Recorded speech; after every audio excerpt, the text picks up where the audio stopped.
गोरखपुर के लाल ने कर दिया कमाल। यूपीएससी परीक्षा उत्तीर्ण कर मुख्यमंत्री सिटी का नाम किया रोशन। 26 साल के गौरव त्रिपाठी ने यूपीएससी में हासिल किया 226वां रैंक। नमस्कार, आप देख रहे हैं निर्माण टाइम्स। खबर गोरखपुर से है। जनपद के होनहार 26 वर्षीय युवक गौरव त्रिपाठी ने भारत स्तर पर 226वां रैंक प्राप्त करते हुए जनपद सहित पूरे प्रदेश का नाम रोशन किया है। गौरतलब हो, शुरू से ही मन में आईपीएस बनने का जज्बा लिए गौरव त्रिपाठी की दिनचर्या आम लोगों की तरह ही रही, जिसमें पढ़ना, खेलना, पूरी नींद लेना, साथ ही ऑनलाइन कोचिंग करते हुए खुद की पढ़ाई को नियमित जारी रखना। गणित के इस विद्यार्थी ने पहले ही रुड़की सहित पीसीएस में चयन होने पर गौरव को लगा कि अभी उनकी मंजिल पूरी नहीं हुई है, वह उन्होंने इस नौकरी को छोड़ दी और यूपीएससी की तैयारी में जुट गए। बताते हैं, चौथे अटेम्प्ट में उन्होंने यह मुकाम हासिल करते हुए अपना व अपने परिजनों का नाम साकार किया है। निर्माण टाइम्स की वरिष्ठ महिला पत्रकार सौम्या दीक्षित व विनय कुमार त्रिपाठी के साथ रूबरू होते हुए गौरव त्रिपाठी ने बताया कि उन्होंने अपने सफर को कैसे आसान बनाया। आइए जानते हैं गौरव त्रिपाठी की कहानी, उन्हीं की ज़बानी। नमस्कार, हमारे बीच में गौरव त्रिपाठी जी हैं जो यूपीएससी परीक्षा में 226 रैंक प्राप्त करके हमारे बीच में हैं और बहुत ही हर्षोल्लास का माहौल है क्योंकि गौरव त्रिपाठी जी हम लोगों के बीच के हैं और उनसे कुछ हम लोग सवाल करते हैं। आइए मिलते हैं। गौरव त्रिपाठी जी, आज के कार्यक्रम में आपका बहुत बहुत स्वागत है। आप बताइए कि आपने तैयारी कहाँ से शुरू की और कैसे की? मैम, जो तैयारी है, मैंने आईआईटी रुड़की में अपने सेकेंड थर्ड ईयर में मैंने प्लान बना लिया था कि मुझे सिविल सेवा में बैठना है, तो मैंने वहाँ से तैयारी स्टार्ट कर ली थी। तो थर्ड ईयर में मैं जाता था, मैंने एनसीईआरटी वहीं पे पढ़ ली थी और मैंने जो पहला मेरा अटेम्प्ट था 2018 में, कॉलेज से निकलते ही मैंने दे दिया था। तो पहले अटेम्प्ट में मेरा सिलेक्शन नहीं हुआ और उसके बाद मैंने 2 प्रयास और दिए जिसमें मेरा इंटरव्यू तक हुआ था। एक बार 17 नंबर से, एक बार 56 नंबर से मेरा सिलेक्शन हुआ और फिर ये मेरा चौथा प्रयास था जिसमें मेरा हिंदी साहित्य वैकल्पिक विषय से सिलेक्शन हुआ और घर पे ही मैंने तैयारी की। मैंने ना कभी दिल्ली गया, घर छोड़ के मैं गया ही, यही रूम है, इसी में तैयारी। तो हमने जो आपसे क्वेश्चन पूछ रहे थे, हम सोच रहे हैं कि थोड़ा सा आपसे पूछें कि आप अपने बारे में थोड़ा बताएं, अपने बैकग्राउंड के बारे में बताएं, अपने मतलब फैमिली मेम्बर्स के बारे में बताएं, तब कुछ आगे बात हो जाए। तो देखिए मैम, जो चूँकि मैं यहीं पे मतलब गोरखपुर से ही पला बड़ा हूँ। बेसिकली पिताजी मेरे आर्मी में थे, तो आर्मी में थे तो उनकी पोस्टिंग होती रहती थी। लेकिन जब मैं छोटा ही था, मतलब 2-3 साल का था, तभी पापा रिटायर हो गए थे। तो उसके बाद हम लोग गोरखपुर आ गए, चूँकि हम लोग का देवरिया में ही मूल निवास है, तो हम लोग वहाँ से गोरखपुर चले गए। और गोरखपुर आने के बाद जो मेरी फैमिली है उसमें मेरी मम्मी है, मेरे पापा हैं और 2 मेरे भाई हैं, एक बड़ा भाई, एक छोटा भाई और एक मेरा शेरू है। तो उसके बिना मतलब फैमिली अधूरी है, चूँकि वही सबके मनोरंजन का केंद्र है। तो ये हमारी छोटी सी फैमिली है और ये हम लोग बेसिकली हम लोग यहाँ पे जो ये घर है, यहीं पे हम लोग जनरल स्टोर की दुकान चलाते। जब पापा रिटायर हुए थे तो कुछ आदमी के लिए हम लोग यहीं पे जनरल स्टोर की दुकान चलाते थे, सारे लोग मिलके मगन रहते थे, अपना खुश रहते थे। फिर क्या हुआ, पापा की जॉब लग गई पीएनबी, पंजाब नेशनल बैंक में। वहाँ पे पापा भी हेड कैशियर है मतलब। तो वहाँ पे जब जॉब लग गई तो हम लोग को लगा थोड़े पैसे वैसे आ रहे हैं तो चलो और एक्स्ट्रा पढ़ाई करते हैं। तो हम लोग का पढ़ाई पे फिर ध्यान गया, तो फिर यहाँ से आईआईटी में मेरा एडमिशन हुआ। फिर आईआईटी के बाद अभी सिविल सेवा में। गौरव, ये आप एक ये बताएं, आपने यूपीएससी कितने अटेम्प्ट में पास किया? ये मेरा चौथा अटेम्प्ट था। चौथा? हाँ, इसके पहले मैं 2 बार इंटरव्यू स्टेज तक गया था, क्योंकि मेरा वैकल्पिक विषय जो था इसके पहले भूगोल था।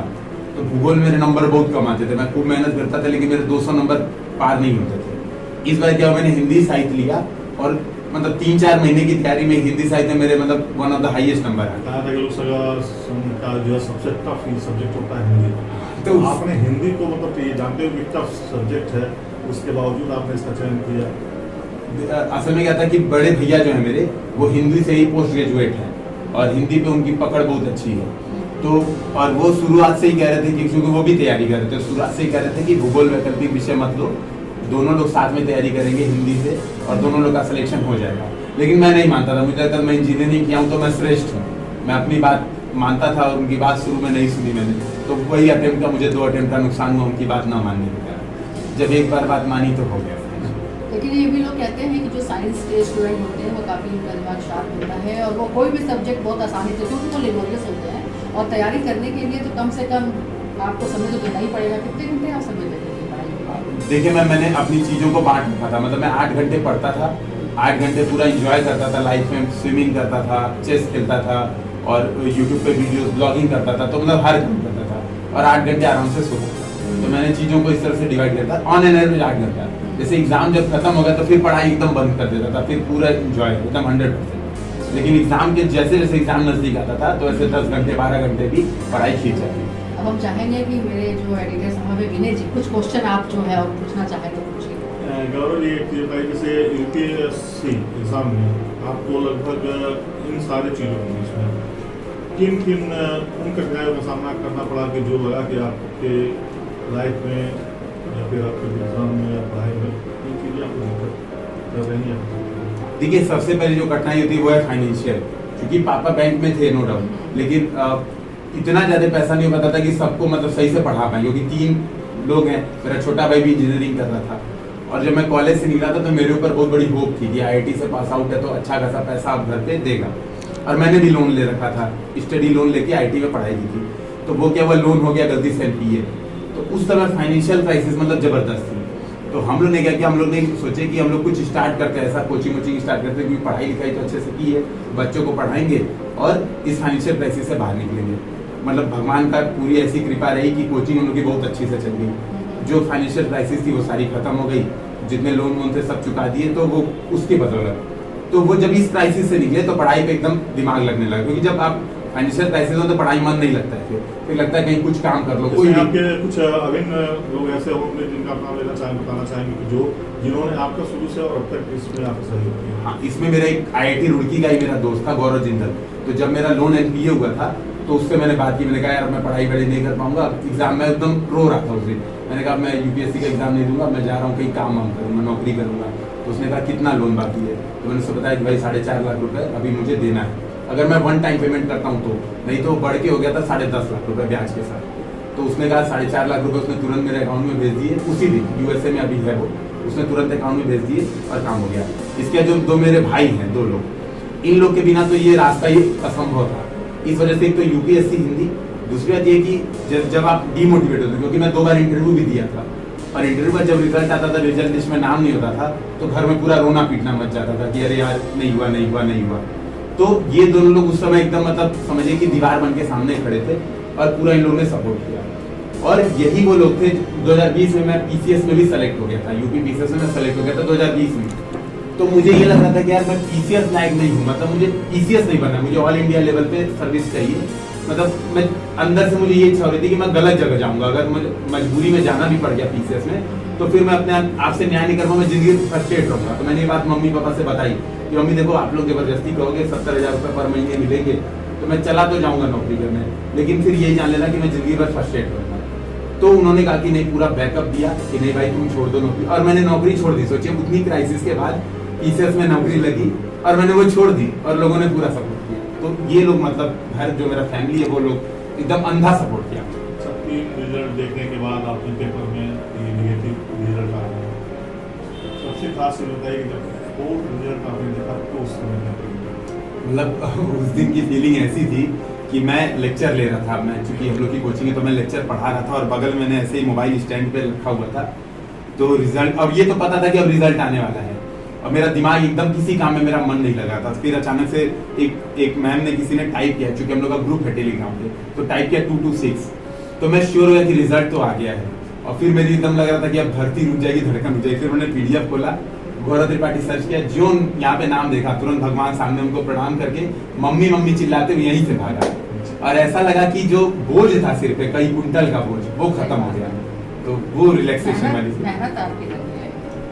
चलिए, आपकी कितने लोगों ने योगदान दिया है? देखिए जो सबसे फैमिली, अधिक योगदान किसका? सबसे अधिक योगदान अगर एक व्यक्ति का कहूँ तो बड़े भैया, क्योंकि पूरा गाइडेंस, इवन जब मैंने IIT की तैयारी की थी, IIT की तैयारी में तो उन्होंने क्या किया था, मतलब प्रॉपर खाना बनाने से लेके, क्योंकि हम लोग घर पे रहते थे उस समय नहीं पढ़ रहे थे, रानीबाग में मेरे नाना का मकान है, क्योंकि घर पे बहुत सारे रिश्तेदार हमेशा कोई ना कोई आता जाता रहता था। तो जो मेरे नाना का मकान है, हम लोग वहाँ पे रहते थे नाना के मकान में। तो भैया पूरा खाना बनाने से लेके पूरा गाइडेंस से लेके हर काम भैया करते थे खुद। तो मम्मी पापा की भूमिका भैया ही निभाए उसी समय से, और अभी भी मतलब कोई भी दिक्कत मेरे ऊपर ना आए। मतलब मैंने आपसे बताया ना लोन NPA, तो जब NPA वाला मैं वो स्टोरी बिना वो भैया की बात नहीं की, तो हुआ ये कि जब मैं मेज दे रहा था तो बैंक वाले बार बार फोन कर रहे थे, तो भैया फोन उठाते थे। मुझे ये बात पता ही नहीं थी कि मेरा लोन एनपीए हो चुका और बैंक वाले इतना परेशान करे, ये बात मुझे पता ही नहीं। मुझे पता तब चला जब मैं मेंस के बाद घर आया, मैंने देखा एक बार घर में एक दिन एकदम सन्नाटा मचा हुआ है कि बैंक वाले फोन कर रहे हैं और ये वो है। मैंने पूछा कि भाई क्या हुआ, आखिर में मुझे बताओगे इतना सन्नाटे में क्यों बैठे हैं सभी लोग।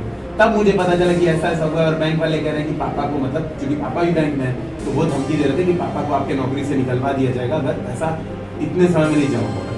तो भैया मतलब ये लेवल पे भैया मुझे चिंता ही हो रहा है। मतलब आपको फैमिली मेंबर्स और बहुत बड़ी बात होती है जब बीसीसी की परीक्षा में उत्तीर्ण होने के बाद आपने वो छोड़ करके फिर तैयारी की, मेहनत रंग है क्यों। और इसी के साथ साथ हमें पूछना चाहेंगे कि जैसे आप पुलिस विभाग में आएंगे तो उसमें आपने क्या कुछ सोचा है, लोगों के लिए कैसे मदद करेंगे या क्या आप सोचे हैं कि हाँ देखिए, असल में क्या है कि ये तो मुझे श्योर है कि अभी जो ट्रेनिंग होने वाली है उसमें बहुत सारी चीजें सिखाएंगे। एक चीज जो मैं देखता हूँ अभी, क्योंकि हम लोग स्टूडेंट के साथ बहुत सारे कॉन्टेक्ट में रहते हैं, तो पुलिस में जो कांस्टेबल लेवल पे पोस्ट है, इन लोगों को मतलब बहुत हार्श परिस्थितियों में काम करना पड़ता है। मतलब चाहे धूप हो, 24/7 कभी भी इन लोग को बुलावा जाता है, तो जो इन लोग के कार्य परिस्थिति है ये बहुत टफ है। तो मुझे लगता है मैं अगर जाऊंगा तो सबसे पहले, क्योंकि ये मेरी फैमिली है, मेरी नई फैमिली एक बनने वाली है, तो मैं ये सबसे पहले मेरी ये कोशिश रहेगी। बाकी तो जो जनता से डीलिंग है, जो बाकी सारी चीजें, वो तो समय के साथ मुझे लगता है ट्रेनिंग में बढ़िया से मुझे पता चला। बस एक क्वेश्चन ही पूछना चाहा कि जो छोटे छोटे बच्चे सड़क पे आपको देख लेंगे, भीख मांगते हुए देख लेंगे, या कभी किसी चीज के आदी हो गए हैं वो करते हैं, उसके लिए आपने क्या सोचा है? मतलब वो भविष्य है बच्चे। बिल्कुल, देखिए ये सबसे बड़ी बात है। जो इसमें क्या है कि इसमें जो लोग इनको इस पे मजबूर करते हैं, हमें दो, जैसे अगर आप देखेंगे इसके जो बेसिक कारण है, कुछ बेसिक कारण जो घुमंतु लोग हैं तो उनके पास इनकम के साधन नहीं है, और इनकम के साधन नहीं, खासतौर पे घुमंतु है तो घुमंतु में संकट आता है कि जो प्रशासन है वो सोचता है कि ऐसा तो नहीं है कि बाहर किसी देश से आए हुए रोहिंग्या प्रवासी है, कुछ ऐसा है। इस वजह से क्या होता है कि इनके पास आइडेंटिटी प्रूफ नहीं बन पाता है, आईडी प्रूफ के कारण काम नहीं मिल पाता है, तो बच्चे इधर उधर भी मांगते हैं। तो मुझे लगता है सबसे पहले इस बात पे फोकस करना चाहिए। उसके बाद तो गवर्नमेंट की इतनी स्कीम्स है, primary school, mid day meal, अगर यहाँ पे एक बार आईडी कार्ड इनका बन जाता है तो आधी प्रॉब्लम ही अपने आप सॉल्व होता है। अच्छा, एक चीज बताइए गौरव जी, अगर आपको मान लीजिए गोरखपुर जिला, गोरखपुर मान लीजिए कि गोरखपुर जिला मिल जाता है, तो आप प्रशासनिक स्तर से अपने स्तर से क्या सुधार करना चाहेंगे? सबसे पहला तो जो मुझे लगता है, मैं चूंकि पुलिस डिपार्टमेंट में जाऊंगा, तो सबसे पहला तो लगता है जो मुझे ये जो रैश ड्राइविंग होती है, अभी आप अगर नौका विहार वाले रोड पे एक बार चले जाइए तो वहाँ पे आप देखेंगे कि छोटे छोटे बच्चे हैं और बिना हेलमेट के और गाड़ी उड़ा रहे हैं, पूरे स्टंट वहाँ पे दिखा रहे हैं। तो मुझे लगता है सबसे पहले तो इस पे रोक। सेकंड नंबर पे ट्रैफिक, तो ये दो चीज पे मैं सबसे ज्यादा फोकस करना चाहूंगा। फिर कानून व्यवस्था अपने आप, जब इन दोनों पे कंट्रोल होगा तो धीरे धीरे कानून व्यवस्था अपने आप बननी स्टार्ट। ठीक है, आपने ये अपना ये मन तो बनाया था कि मतलब यूपीएससी की तैयारी आपको करनी और एक अधिकारी बनना है, और फिर देखिए ये चीज जो जैसे जो मई महीना आता था, क्योंकि मेरी दुकान थी, मैंने आपसे बताया, तो वहाँ पे न्यूज़पेपर बहुत सारे आते रहते थे, तो मई जून के महीने में 2 ही रिजल्ट सबसे ज्यादा फेमस होते थे, एक IIT JEE, एक यूपीएससी। तो मुझे ये लगता था यार मैं उस समय मतलब जानता भी नहीं था, मैं छोटा था तो जानता भी नहीं था, मैं ऐसे समझता था कि बड़ा कि IAS PCS बनना है, मतलब मुझे ये भी नहीं पता था IAS अलग चीज होती है, PCS अलग चीज होता है, लेकिन रट्टा मार लिया था कि यही बड़ा होके बनना है।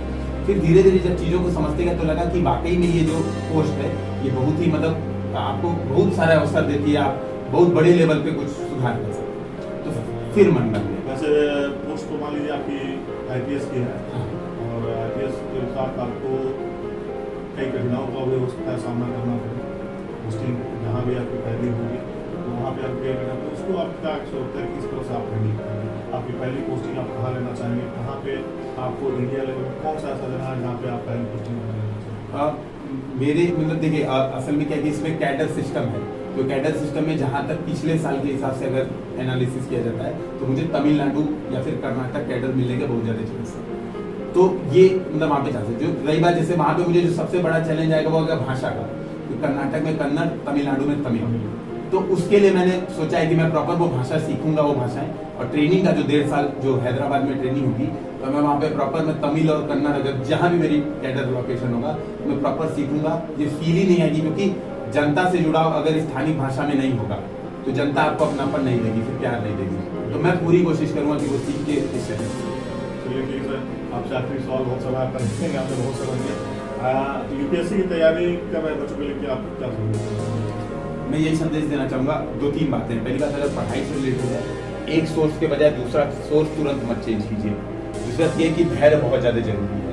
और इसी में मैं फैमिली मेंबर्स को भी ये बात जरूर कहना चाहूँगा, मेरी सफलता में मेरी पढ़ाई से ज़्यादा योगदान मेरे फैमिली मेंबर्स के सपोर्ट का है। जैसा कि आपने देखा है कि पीसीएस की नौकरी तक मैंने छोड़ दी, कोई कुछ नहीं बोला। तो ये वाला सपोर्ट, इस लेवल का भरोसा जो बच्चा तैयारी कर रहा है उसके ऊपर एक बार जताना पड़ता है। समय लगता है, उतावलेपन से रिजल्ट नहीं आता है। यूपीएससी यूपीपीसीएस का जो रिजल्ट है उतावलेपन से नहीं आता। मैं यही सुझाव दूंगा, धैर्य बनाए रखिए, सपोर्ट बनाए रखिए, समय का रिजल्ट जरूर। बहुत बहुत धन्यवाद। एक बात कहना चाहेंगे विनय जी, कामयाबी की भी एक खास बात होती है। कामयाबी की भी एक खास बात होती है क्योंकि वो मेहनत करने वालों पर मिला होती है। तो आप मेहनत किए और कामयाबी जो है आपको मिली। और बहुत बहुत शुभकामनाएं हम लोगों की तरफ से।